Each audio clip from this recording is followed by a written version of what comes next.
and a very warm welcome to episode 36 of the Green Bean podcast.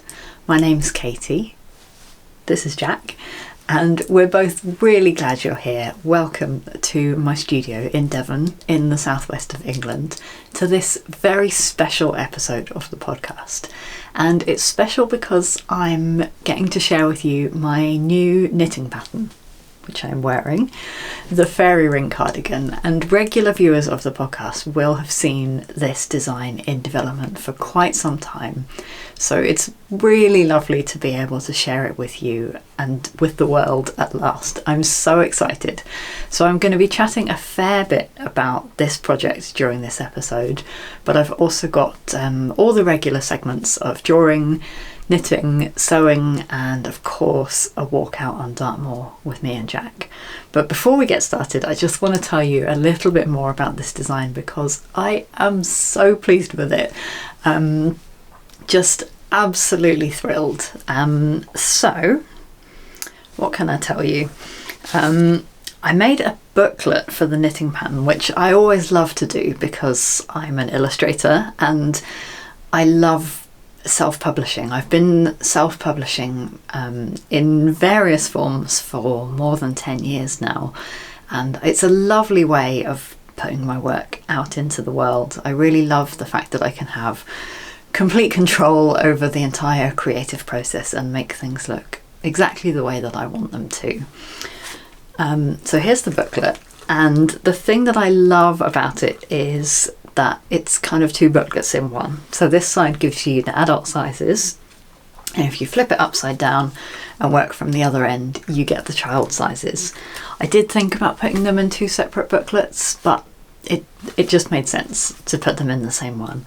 It also meant I got to design two really cute front covers. So I'm going to cover that later in this episode and show you the process of doing these paintings.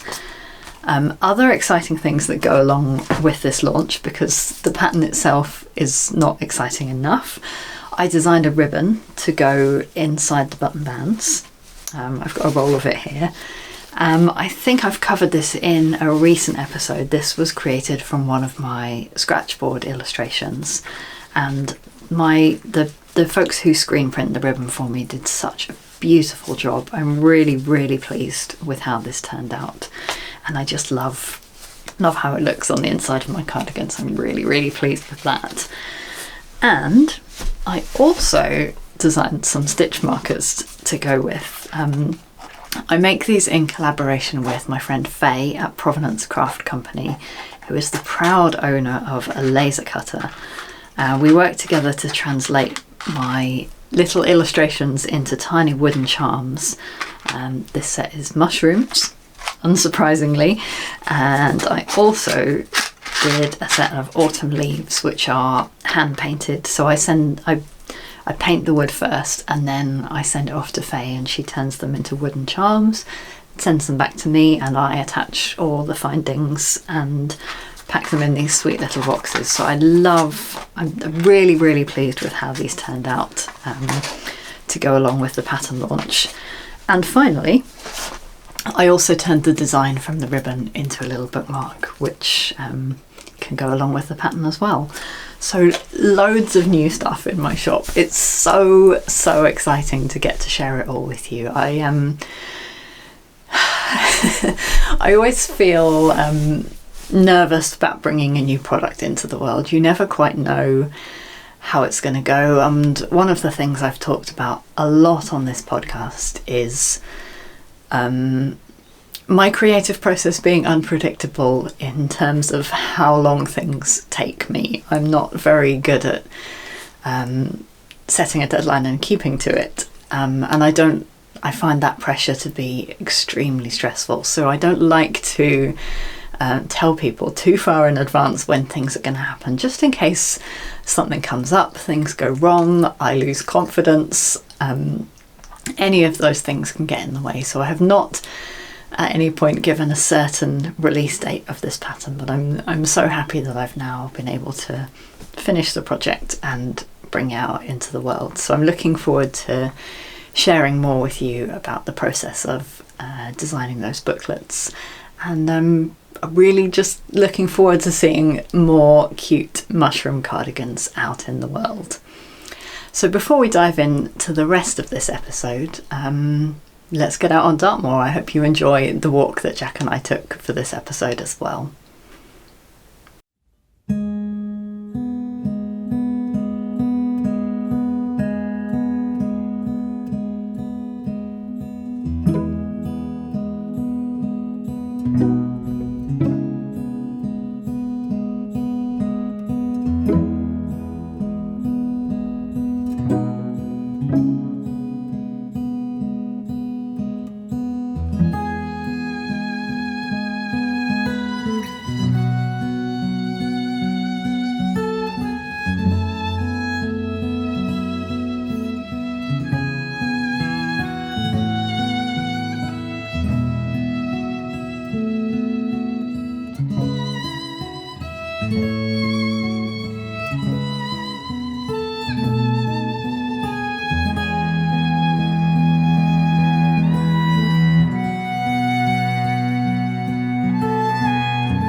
Now, usually when knitting patterns are released out into the world, you need photographs of the finished garment to go with them so that people know what the garment's going to look like.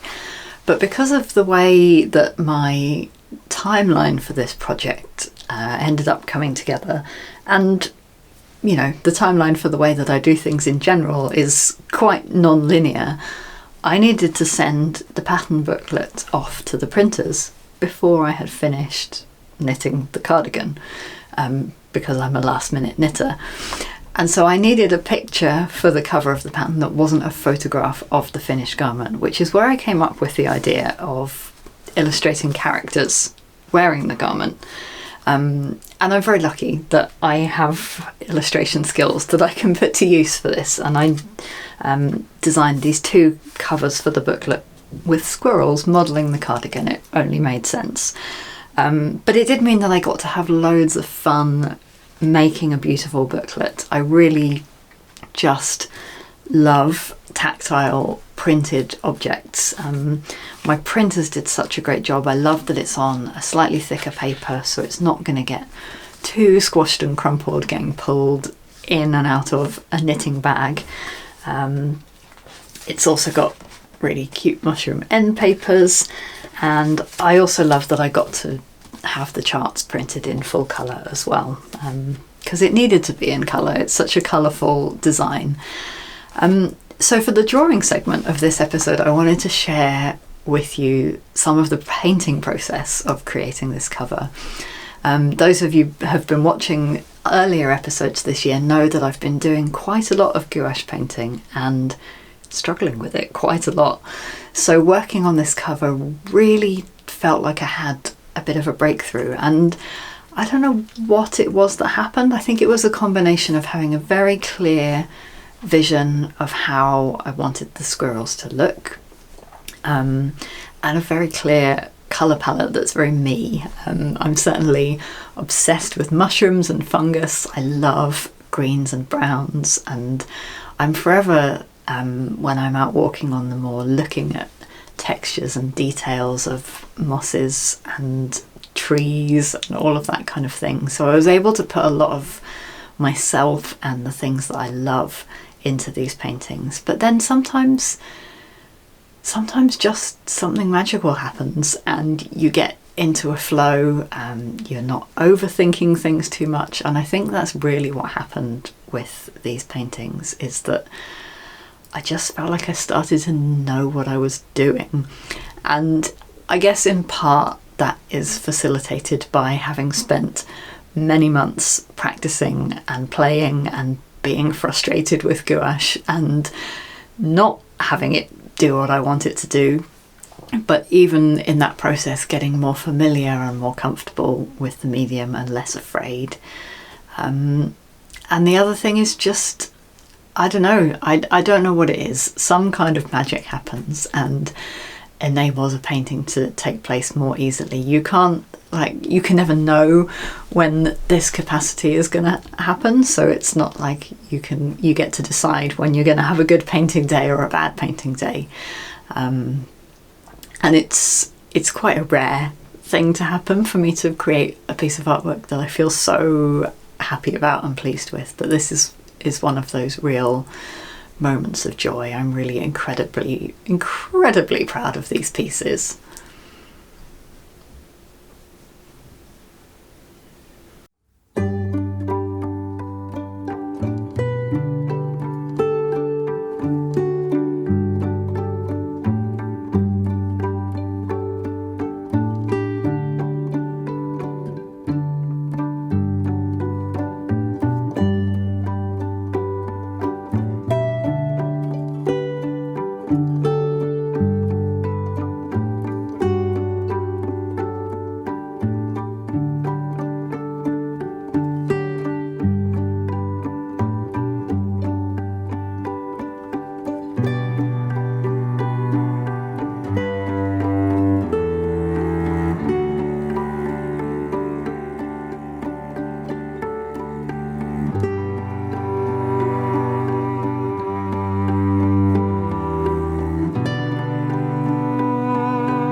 In terms of knitting, I've really not been working on anything other than said mushroom cardigan for quite a few months now.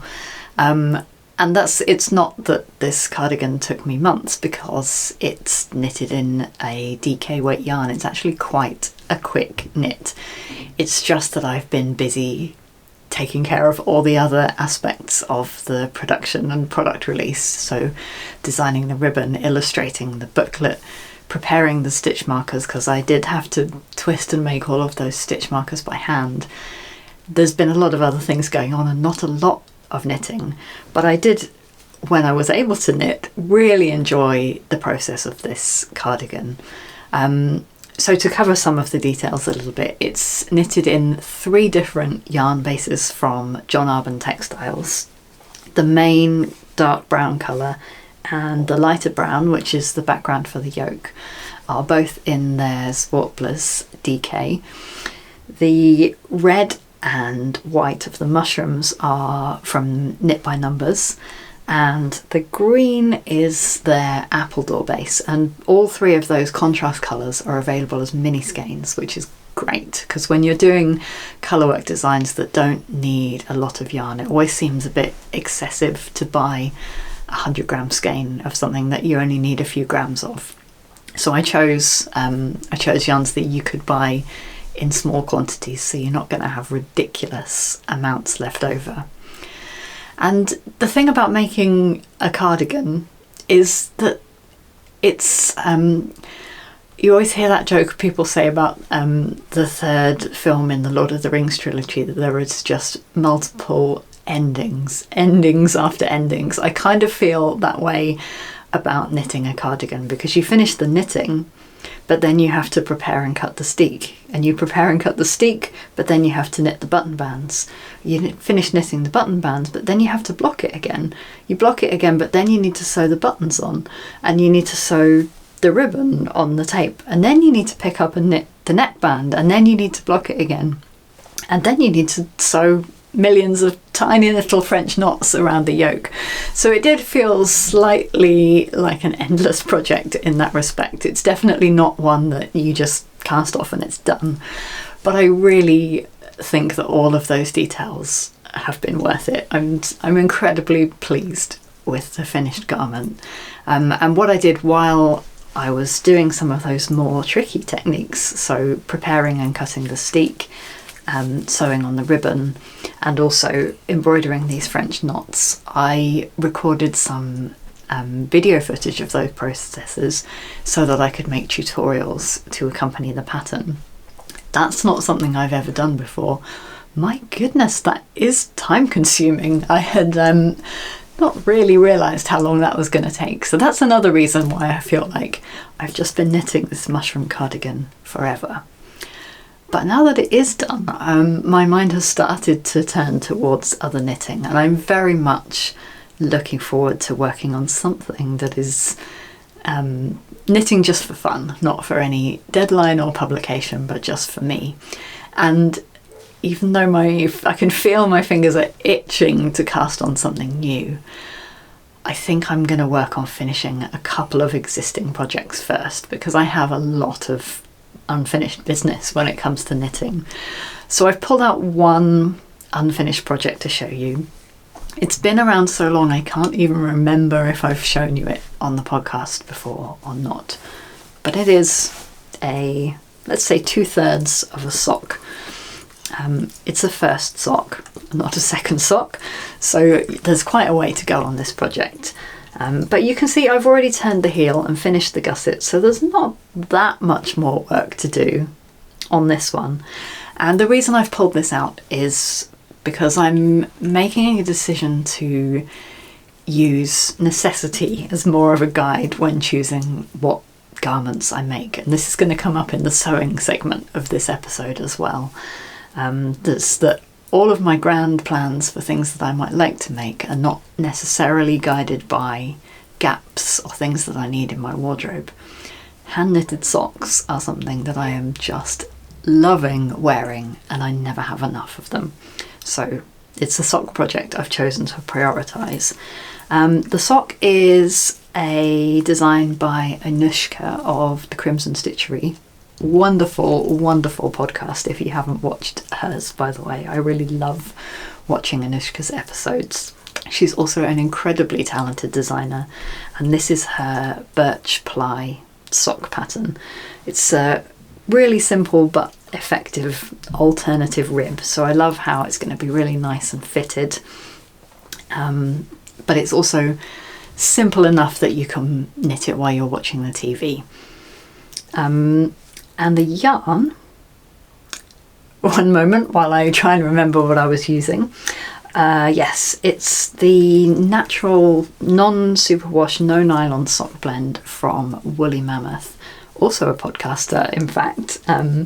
Also a lovely knitting podcast if you're looking for something to watch. Emma is a dyer based in Northern Ireland, I believe, and she uses all plant dyes. So I love this kind of soft, pale green colour. It makes me think of lichen. This is no surprise. So this is going to be useful, practical, and colour-wise fit into my wardrobe very easily as well. So I'm looking forward to getting going on this project again.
There's really not been any sewing going on here for the last few months while I've been working on this fairy ring cardigan pattern. And as the year kind of turns towards autumn and November, December, I start to look back on my grand plans for the year, and this year has been particularly unsuccessful in terms of achieving what grand making plans I had in January. I am someone who likes to take part in the Make 9 challenge, which, if you're not familiar with it, is an Instagram challenge that happens roughly in December, January. People line up 9 sewing or knitting or any other craft projects that they intend to work on over the coming year. And it was started by my lovely friend Rochelle over at Home Row Fibre company. And the spirit and ethos behind the challenge is very much inspirational, and the idea of taking it slowly. There's no pressure to complete your 9 projects. There's no pressure to stick to the 9 that you chose. If you want to change your mind and make something different. And this is good because I've only made 1 of the 9 sewing projects that I intended to make this year, which was my red dungarees. A absolute roaring success of a sewing project, so much so that I made a second pair, a yellow pair, that were very much not on my Make 9 list.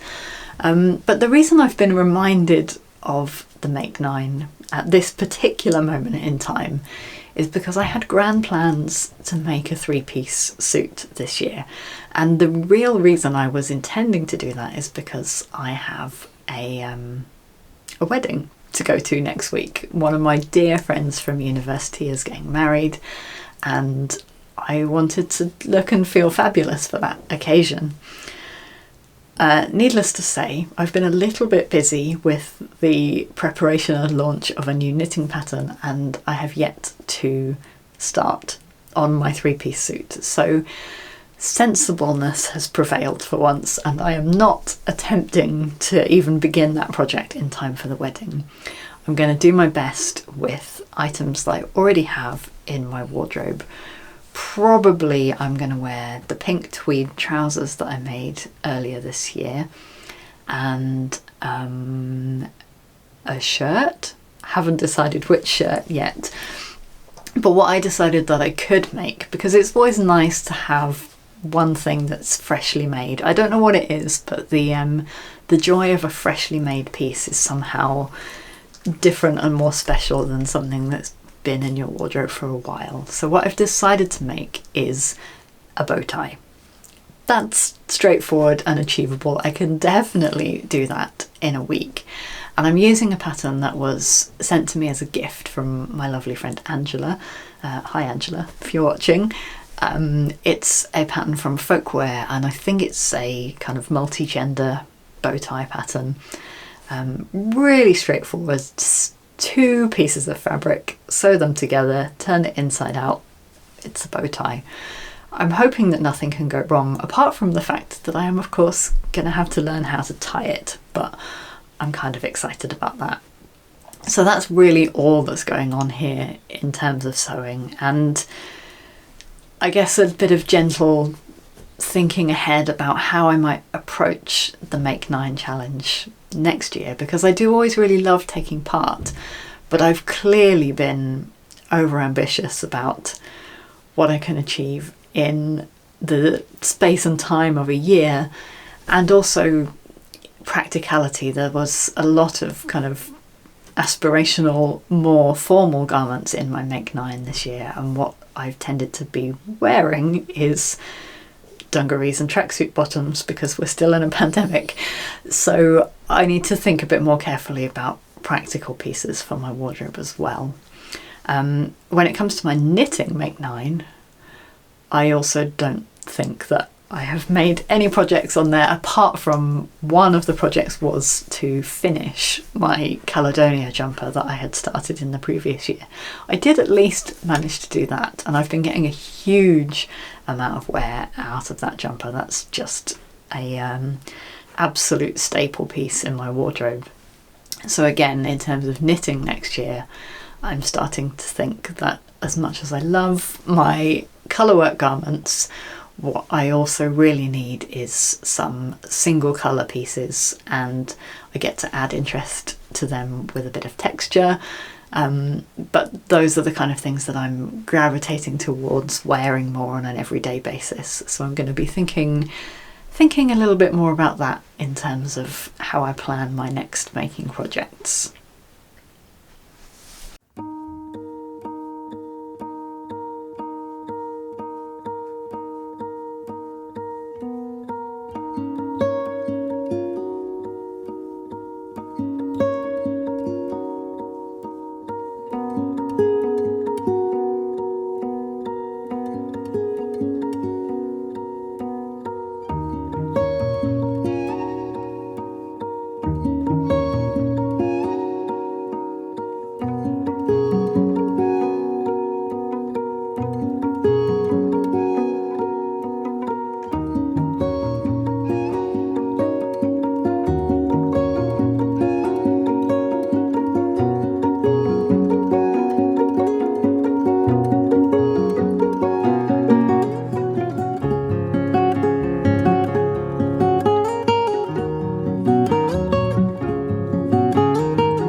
Thank you so much for joining us for another episode of the Green Bean podcast. I hope you've enjoyed spending a bit of time with me and Jack, both here in my studio and out on Dartmoor. If you have enjoyed watching and spending time with us, please consider supporting us on Patreon. I wouldn't be able to do any of this without the generous support of folks over there. And if you do choose to support, then you get access to loads of extra episodes and behind the scenes goodies and more cuteness from this one. And I think that's all for this episode. Just to say thanks again for watching. Thank you so much to Will McNicol, whose beautiful guitar music you hear throughout all of my episodes. And that's it. Thanks for watching and see you soon. Bye.